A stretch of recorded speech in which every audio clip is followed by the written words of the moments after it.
आज हम लोग रेखीय समीकरण के बारे में चर्चा करेंगे। इससे पहले हम लोग सर्व समीकरण और समीकरण के बारे में चर्चा कर चुके हैं। उसमें हमने सर्व समीकरण समीकरण के पूरी परिभाषा के द्वारा समझाया था, उदाहरण के द्वारा भी समझाया था। तो देखते हैं रेखीय समीकरण क्या होता है। रेखीय समीकरण, जिसको रैखिक समीकरण भी कहते हैं। तो क्या है ये? ऐसा समीकरण जिसमें चर की घात एक होती हो, क्या कहलाता है? रेखीय समीकरण। रेखीय समीकरण कहलाता है। तो कोई भी समीकरण एक घातीय चर हो, जिसमें चर की घात एक हो, वो समीकरण रेखीय समीकरण कहलाता है। जैसे आपने चर और अचर के बारे में सीखा था। तो चर क्या होता है और अचर क्या होता है, हमने पहले बताया था। इससे पहले सर्व समीकरण और समीकरण जब पढ़ाया था तो उसमें बताया था चर क्या है, जो वेरिएबल्स होता है, परिवर्तनशील होता है, परिवर्तनशील होता है, और ये कांस्टेंट होता है अचर, जो कि एक निश्चित होता है। वेरिएबल्स क्या है? जैसे एक्स, वाई, जेड, ए, बी, सी, और ये जो आपके अचर क्या हैं? 2, 3, 5, 8, सारी जो संख्याएं हैं वो सब अचर हैं। और ये अल्फाबेट हैं, लेटर्स जो भी हैं, वो सारे अचर नहीं है, वो सारे चर हैं। तो चर होता है मतलब परिवर्तन होता रहता है, उनके मान की वैल्यू अलग अलग होती है, और जबकि अचर की फिक्स होती है। तो रेखीय समीकरण के बारे में, तो ऐसा कोई सा भी समीकरण जिसमें चर की घात एक होनी चाहिए। जैसे उदाहरण के लिए 2x + 3 = 7। यहां पर x क्या है?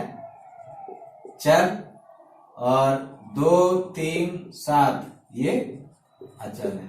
ठीक है। तो जैसा हमने पहले बताया था, समीकरण इसको अगर हल करेंगे तो ये किसी x के किसी एक निश्चित मान के लिए ही ये समीकरण को संतुष्ट करेगा। ये नहीं कि विभिन्न मानों के लिए करेगा, x का एक मान निश्चित होगा। तो और इसको हल कैसे करते हैं? इसको हल करने के लिए मान लीजिए कोई भी रेखीय समीकरण है, यही समीकरण लेते हैं। तो इसको हल क्या करेंगे? इसकी कंडीशंस होती हैं। पहली कंडीशन क्या होती है सॉल्व करने के लिए? कि समीकरण के दोनों तरफ समान संख्या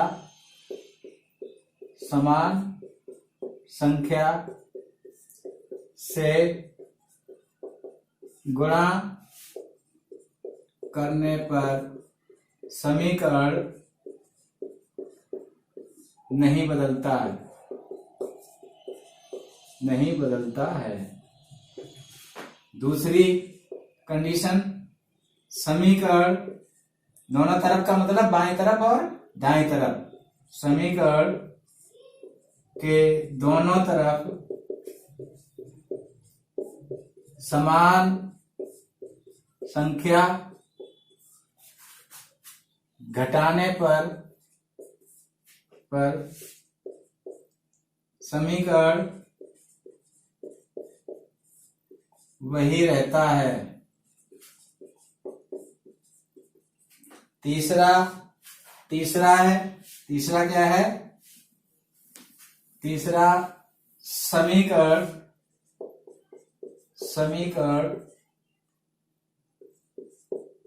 के दोनों तरफ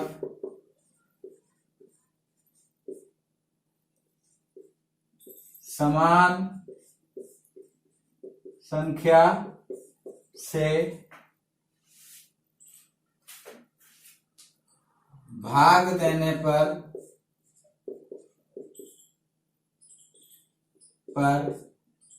समीकरण वही रहता है। चौथा, समीकरण के दोनों तरफ समान संख्या जोड़ने पर भी समीकरण नहीं बदलता।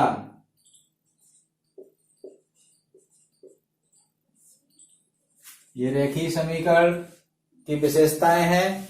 अगर उस समीकरण में चाहे दोनों तरफ किसी एक निश्चित संख्या का गुणा करें, चाहे भाग करें, चाहे घटा दें, तो उस पर कोई फर्क नहीं पड़ता है।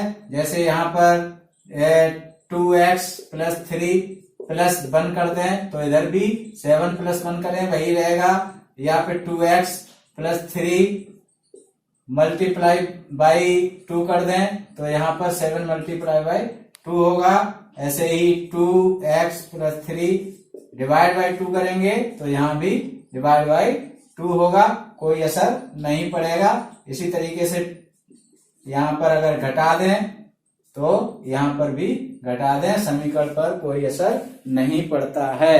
तो इस तरीके से ये चारों प्रॉपर्टीज की हम अप्लाई करके इस समीकरण को हल करते हैं। मतलब कोई भी संख्या उधर जोड़ने से घटाने पर, जैसे समान संख्या जोड़ दें या समान संख्या घटा दें, तो उसको हमें देख के जैसे इसी समीकरण को हमें हल करना है तो क्या करेंगे, कैसे करेंगे, देखें। ऐसा हमको करना है कि एक तरफ हमारा चर रहे, दूसरी तरफ अचर रहे, तो चर का मान ही हमको ज्ञात करना है। तो जैसे हमको यहाँ से 3 गायब करना है तो ये प्लस का 3 है।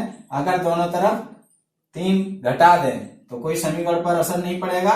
तो क्या करेंगे, दोनों तरफ समीकरण के दोनों तरफ 3 घटाने पर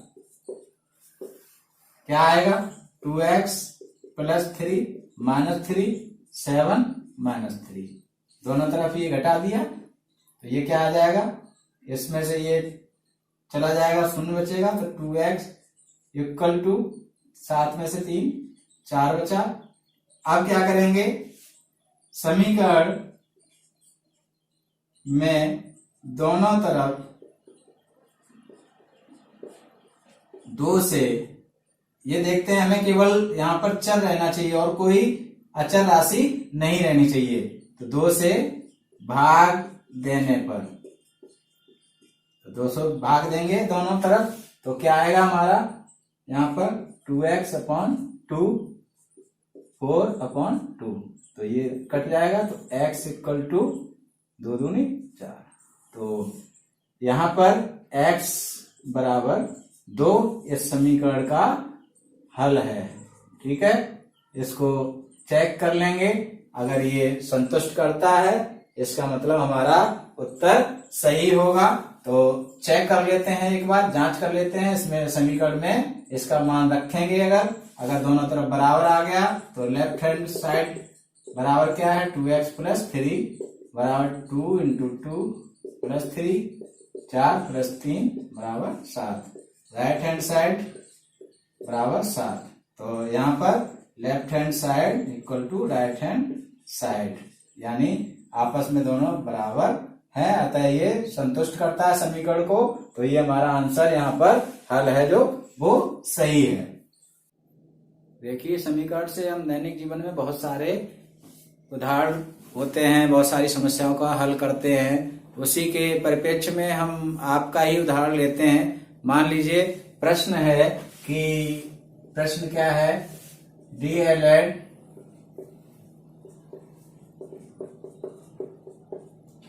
दो 2019 बैच में कुल 198 प्रशिक्षु हैं जिनमें लड़कियों की संख्या लड़कों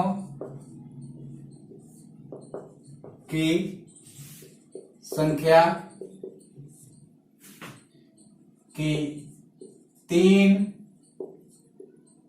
गुना से 2 कम है तो लड़के और लड़कियों की संख्या ज्ञात कीजिए। ये प्रश्न दिया है जिसमें आपके बैच में 200 होते हैं लेकिन 198 हैं। 2 एडमिशन मान लीजिए नहीं हुआ तो 198 बच्चे हैं जिसमें लड़के लड़कियां दोनों हैं। अब ये कंडीशन दी है कि लड़कियों की संख्या लड़कों की संख्या से 3 गुने से 2 कम है तो लड़के और लड़कियों की संख्या अलग अलग ज्ञात करनी है। तो इसको हल करते हैं। तो माना हल क्या होगा, माना लड़कों की कुल संख्या बराबर है x तो लड़कियों की संख्या होगी बराबर 3x - 2 यानी लड़कों की संख्या का 3 गुने से 2 कम है तो कुल संख्या बराबर है 198 जिसमें क्या है लड़के प्लस लड़की दोनों हैं। तो प्रश्नानुसार समीकरण बनाने पर क्या होगा x + 3x - 2 = 198 यानी लड़कों की संख्या लड़कियों की संख्या बराबर कितनी है 198। आप देखते हैं ये हो जाएगा 4x - 2 198। आप क्या करेंगे यहाँ माइनस का है तो यहाँ +2 कर दें तो दोनों तरफ समीकरण के दोनों तरफ 2 जोड़ने पर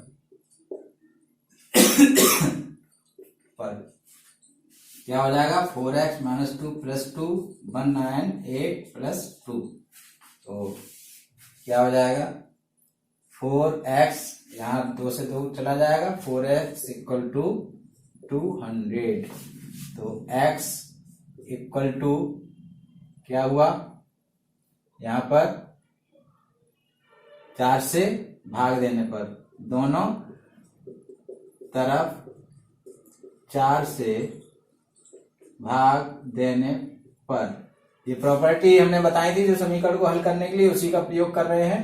तो 4x/4 200/4 ये कट गया तो x = 4 पंजे 20 50 x बराबर 50। तो अब लड़कों की संख्या क्या निकल के आएगी x है अतः लड़कों की संख्या बराबर x बराबर कितनी है 50 लड़कियों की संख्या बराबर क्या होगा 3x - 2 3 50 - 2 150 - 2 148। तो लड़कियों की संख्या कितनी हुई 148 और लड़कों की 50 हुई। अब दोनों को जोड़ लें तो क्या होगी 148 प्लस 50 बराबर 198, यानी हमारी जो कुल संख्या थी बच्चों की, प्रशिक्षुओं की संख्या थी 198, अर्थात हमारा आंसर सही है। ये समीकरण संतुष्ट होता है, तो हमारा x का मान ज्ञात हो गया। इसी तरीके से बहुत सारे प्रश्न कर सकते हैं, जिसमें जैसे मान लीजिए किसी गांव में बाग में अमरूद के पेड़ कुछ लगाए और आम के पेड़ उनसे 2 गुने लगाए और उसमें कटहल के पेड़ उससे 4 गुने लगाए, कुल पेड़ों की संख्या 300 है, तो उसमें अलग अलग हमें ज्ञात करना है सभी पेड़ों की संख्या कि कौन से पेड़ की संख्या कितनी है। तो ऐसे बहुत सारे प्रश्न दिए हैं, आपको पीडीएफ में पूरा उपलब्ध कराया, उसकी एक्सरसाइज को आप हल करें। कोई समस्या आती है तो उसको आप हमसे शेयर करें, उसका समाधान होगा। नमस्कार, धन्यवाद।